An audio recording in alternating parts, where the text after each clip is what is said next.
Assalamualaikum semua. Hari ini saya ingin membentangkan tentang permainan robotik bagi kursus DEC 4243 Play in Early Childhood Education. Jadi untuk permainan robotik ini, yang pertama sekali saya akan bentangkan tentang pengenalan. Yang kedua adalah cara menggunakan bahan permainan. Yang ketiga adalah teori yang berkaitan. Kemudian sumbangan permainan terhadap perkembangan kanak-kanak. Yang kelima adalah kelebihan dan juga kekurangan tentang permainan robotik ini. Dan akhir sekali adalah tentang kesimpulan. Jadi sebelum saya membentangkan, saya ingin perkenalkan diri saya, iaitu nama saya Ita Al-Kausar binti Ulul Azmi dan nombor metrik saya adalah ECE 09200005.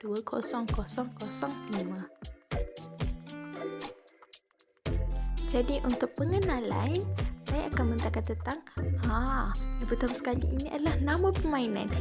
Jadi apa nama permainan ini? Nama permainan ini adalah Cash Register Toys.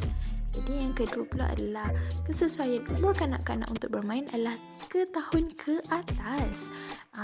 Dan permainan ini juga telah mendapat pengiktirafan sijil daripada negara Eropah. Wow, hebat kan? Kemudian permainan ini adalah keluaran daripada negara China. Seterusnya pula, material permainan ini diperbuat daripada plastik.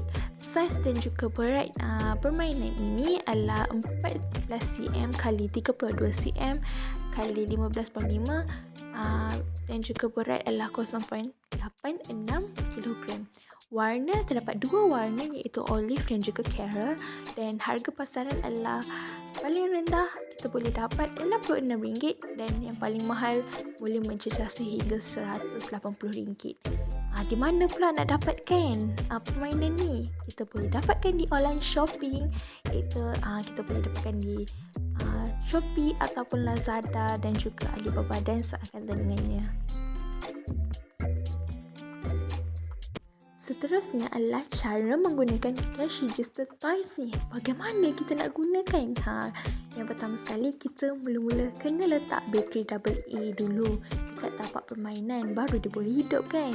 Yang kedua adalah setiap barang boleh ditimbang menggunakan alat penimbang yang telah disediakan.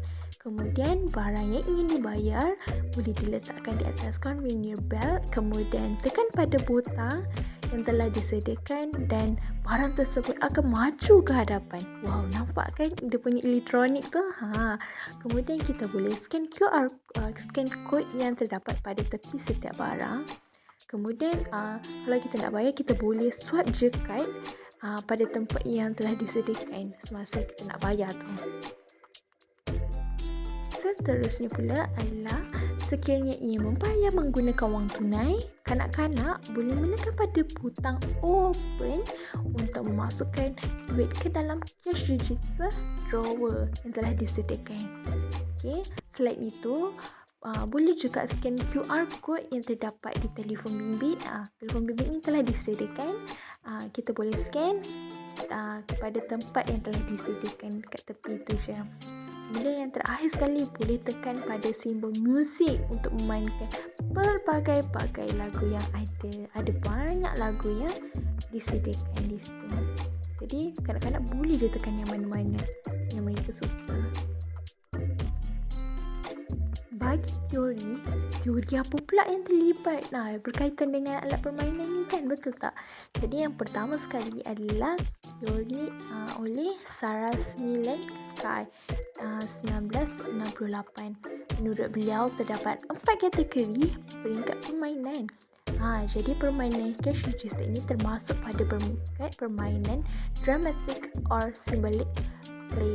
Jadi kesesuaian umur pada peringkat ini adalah 3 tahun ke atas. Jadi melalui peringkat ini dikategorikan dapat meningkatkan perkembangan kognitif kanak-kanak tersebut.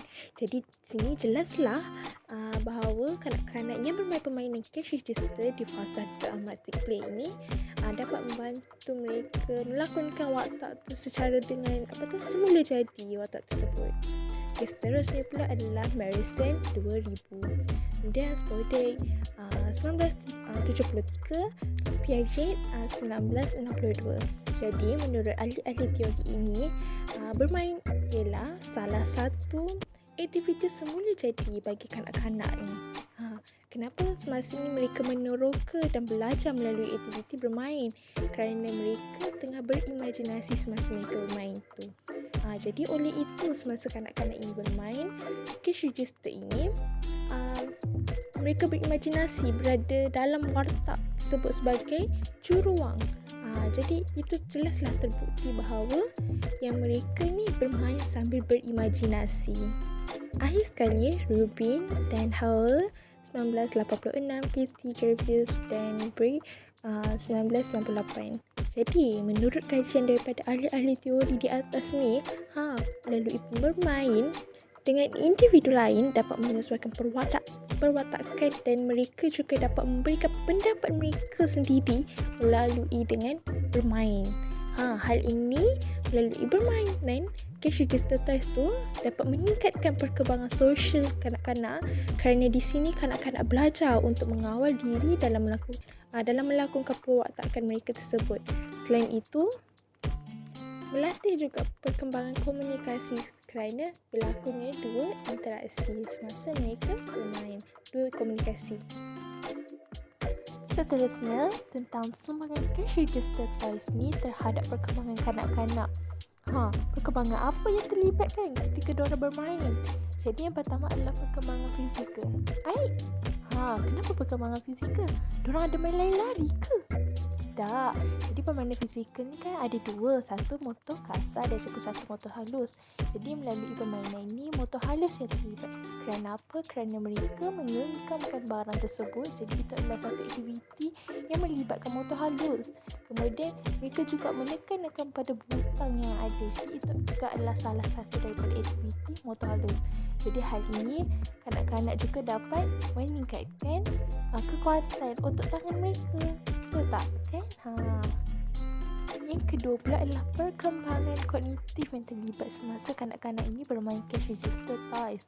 Kerana semasa mereka bermain, mereka mengira harga barang semasa membayar, kan? Jadi diorang kira, lobak ni berapa?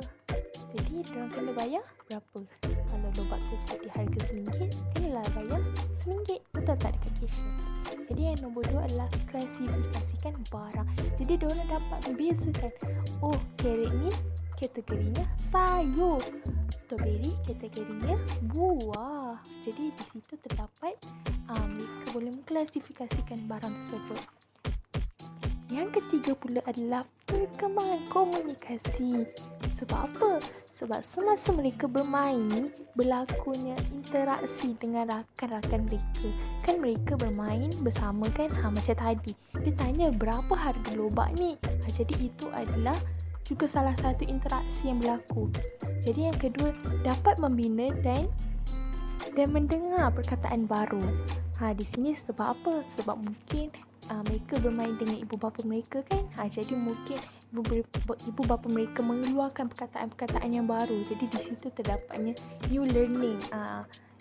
Jadi boleh di situ dapat membaiki cara mereka untuk berkomunikasi dengan lebih baik.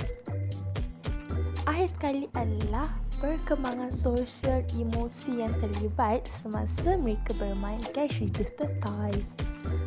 Kenapa? Jadi semasa mereka bermain, mereka bermain dengan rakan mereka. Jadi itu adalah melibatkan sosial, perkembangan sosial terlibat. Yang kedua adalah mengekspresikan emosi. Mestilah semasa mereka bermain, mereka akan rasa gembira, rasa happy, rasa seronok. Jadi itu telah melatih mereka untuk mengekspresikan emosi mereka. Secara tidak langsung juga mereka belajar untuk mengawal diri. Mungkin terdapat ada salah faham ketika mereka bermain. Jadi itu boleh melatih mereka cara untuk berinteraksi dengan baik.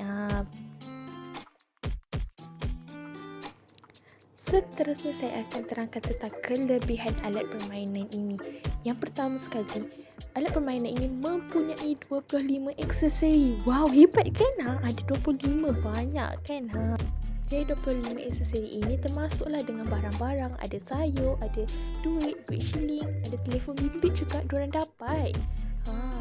Jadi yang kedua pula adalah mempunyai cash register calculator. Diorang boleh kira 1 tambah 1 berapa, 2 tambah 2 berapa. Kat situ diorang boleh kira dekat situ. Kemudian mobile phone scan. Jadi kat situ ada mobile phone scan. Kalau diorang nak bayar secara scan QR code, boleh je guna mobile phone scan ni. Kemudian adalah code convenient payment. Base kan ada banyak, betul tak? Jadi sangat-sangatlah sesuai kalau nak bagi kanak-kanak ni mendedahkan kepada teknologi yang ada dengan kita sekarang ni. Yang ketiga, cash register ini mempunyai suara yang boleh memberitahu nama barang tu jika di scan. Contohnya kalau dia scan ice cream, jadi bila dia scan je, nanti ada suara yang akan bagi tahu ini adalah ice cream. Tak adalah dia sebut ini adalah ice cream, cuma dia bagi tahulah ice cream. Jadi itu adalah boleh melatih mereka untuk menyebut perkataan ice cream itu dengan lebih tepat dan betul serta jelas. Dan akhir sekali, bukanlah cash register ni bosan-bosan macam tu je kan, tapi mempunyai juga 25 jenis lagu yang berlainan, sangat-sangat seronok. Jadi kalau tekan jemputan ni ada lagu lain, tekan jemputan ni ada lagu lain dan macam-macam banyak sangat lagu. Jadi tak bosanlah ketika mereka tu nak main kan, ada bunyi lagu semasa mereka bermain. Seterusnya adalah kelemahan. Jadi barang-barang aksesori ini juga tidak sesuai sebenarnya untuk kanak-kanak yang berumur 2 tahun ke bawah. Sebab barang-barang tu kecil kan, jadi tak sesuai lah, takut dia masuk mulut. Kemudian harga pasarannya agak terlalu mahal sebenarnya kalau untuk rakyat-rakyat marahin macam tu. Tapi kalau yang berada tu mampu tu boleh beli, tak salah. Jadi barang permainan ini mudah patah sebab dia terbuat daripada plastik, dia punya yang tapak tu kan, jadi mungkin tak kukuh, jadi takut dia patah je lah nanti. Kemudian barang aksesori ini tidak sesuai dan tidak boleh di scan. Tiada suara untuk memberitahu nama jika barang tersebut bukan daripada yang dibeli tu. Jadi akhir sekali adalah kesimpulannya, alat permainan ini sangat sesuai untuk kanak-kanak yang berumur 3 tahun ke atas ya. Jadi banyak manfaat yang boleh diperoleh oleh kanak-kanak tersebut jika bermain cash register toys ni. Permainan ini bukan hanya memberikan keseronokan sahaja, tapi malah dapat membantu lagi mereka untuk mengasahkan perkembangan terutama sekali pada perkembangan komunikasi kanak-kanak ni kan. Jadi banyak sebenarnya yang boleh diperbaharui lagi lah daripada permainan. Mungkin boleh saja tambah rak untuk kanak-kanak ni susun barang jika yang hendak dibeli, supaya aktiviti tersebut dapat melatih mereka untuk cara menyusun dengan rapi dan juga teratur. Selain itu juga boleh tambahkan lagi baju, barulah jadi feeling jadi Kesha kan, supaya kanak-kanak ini lebih mendalami watak tersebut. Jadi dengan saya berharap dengan permainan robotik ini dapat digunakan oleh kanak-kanak mungkin dan akan datang daripada pengalaman ini, permainan dapat memberikan inspirasi kepada kanak-kanak pada masa akan datang untuk menjadi Kesha. Kesha, dreams come true. Jadi itu sahaja daripada saya.